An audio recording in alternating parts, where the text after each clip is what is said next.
Now for our first community conversation, we're joined by Paige DiPirro, Program Coordinator for the Community Mental Health and Wellness Coalition. She's sitting down with Aaron. Thank you, Amaya and Paige. Welcome back. Thank you for having me.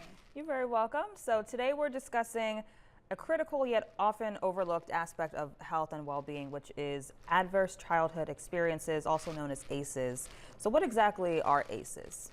So ACEs are potentially traumatic experiences that someone may experience in childhood that range between physical or sexual abuse, neglect, but also household dysfunction, like having a parent incarcerated or seeing domestic violence in the home. They can also be community and environmental, so experiencing something like displacement or deportation can be an ACE, as well as experiencing discrimination or living in an environmental area that has a lot of pollution or has kind of difficulty managing trash, things like that. So ACEs can be pretty broad, but they're usually negative experiences that someone has in childhood that can really stick with them. And why is it so important to understand ACEs and trauma? So a lot of research shows that there is a relationship between experiences of trauma or ACEs in early childhood and health outcomes down the line. So someone who experiences an ACE may have an increased risk for developing a mental health condition, but they also have an increased risk of developing things like heart disease, diabetes. A lot of pediatricians have identified ACEs as one of the biggest public health concerns that we should all be talking about because these effects ripple out into our communities. Wow. And what can be done to address the impact of ACEs? So the first thing is education, right? We can fight a lot of misunderstanding.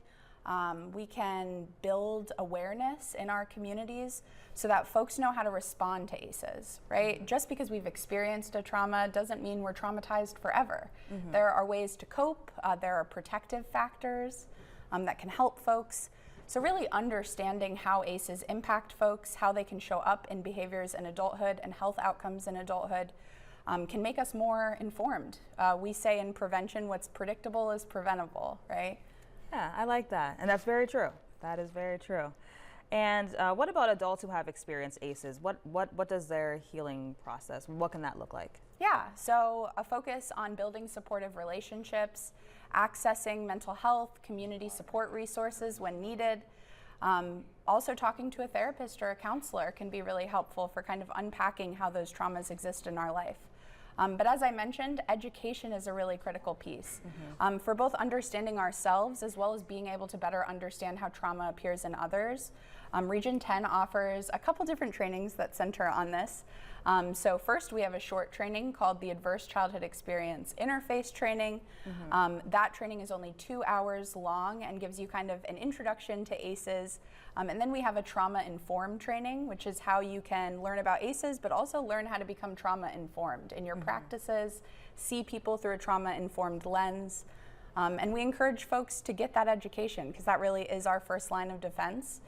If they go to region10.org/events, they can find these training listings and more to get the tools necessary to know how we can, kind of battle with trauma and prevent it in our communities.